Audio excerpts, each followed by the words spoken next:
लो बच्चों, चलिए प्रश्न पढ़ते हैं। प्रश्न दिया है, निम्नलिखित में से कौन सा जंतु किसी पारितंत्र में एक ही समय पर एक से अधिक पोषी स्तरों में रखा जा सकता है। विकल्प ए है गौरैया, विकल्प बी है शेर, विकल्प सी है बकरी तथा विकल्प डी है मेंढक। तो इस प्रश्न में हमसे पोषी स्तरों के विषय में पूछा गया है कि कौन सा जंतु एक ही समय पर एक से अधिक पोषी स्तरों पर रखा जा सकता है। तो हमें पोषी स्तर को समझना होगा। तो इस प्रश्न की जो मुख्य अवधारणा है यह पोषी स्तर के विषय में है। पोषी स्तर। तो चलिए हम सबसे पहले पोषी स्तर को समझते हैं कि पोषी स्तर क्या होता है।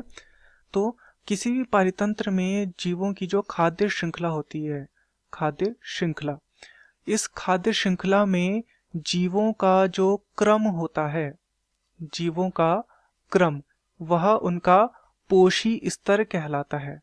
तो खाद्य श्रृंखला में जीवों का जो क्रम होता है वही उनका पोषी स्तर कहलाता है।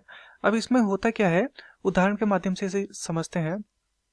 तो यहाँ पर सबसे पहले आते हैं, मान लीजिए पादप आएंगे। पादप क्या करेंगे, पादप हो जाएंगे यहाँ पर प्रथम पोषी स्तर, क्योंकि यह उत्पादक होते हैं, यह सबसे पहले उत्पादन का कार्य करते हैं। तो ये क्या हो जाएंगे, ये हो जाएंगे प्रथम पोषी स्तर। वहीं फिर दूसरे स्थान पर आएंगे शाकाहारी, ये उपभोक्ता होते हैं और इनका कौन सा हो जाएगा, इनका हो जाएगा दूसरा पोषी स्तर, सेकंड पोषी स्तर इनका हो जाएगा। तथा इसके बाद यहाँ पर आएंगे मांसाहारी, क्योंकि शाकाहारियों का भक्षण कौन करेगा, मांसाहारी करेंगे। तो मांसाहारी जो हो जाएंगे यह हो जाएंगे तृतीयक पोषी स्तर, इनका हो जाएगा पोषी स्तर। इस प्रकार से यहाँ पर पोषी स्तर होता है।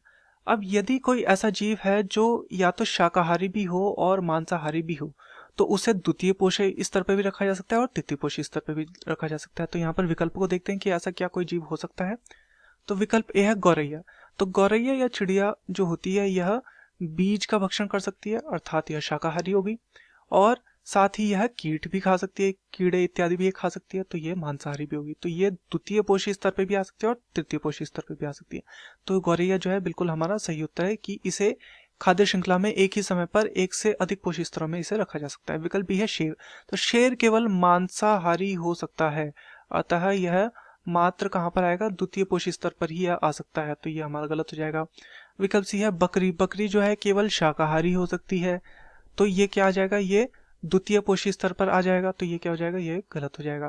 तथा विकल्प डी है मेंढक। मेंढक जो होता है, मेंढक मुख्यतः शाकाहारी होता है, तो यह भी हमारा गलत हो जाएगा। तो दिए गए प्रश्न का सही उत्तर होगा विकल्प ए गौरैया। मैं आशा करता हूँ आपकी यह समझ में आया होगा। धन्यवाद।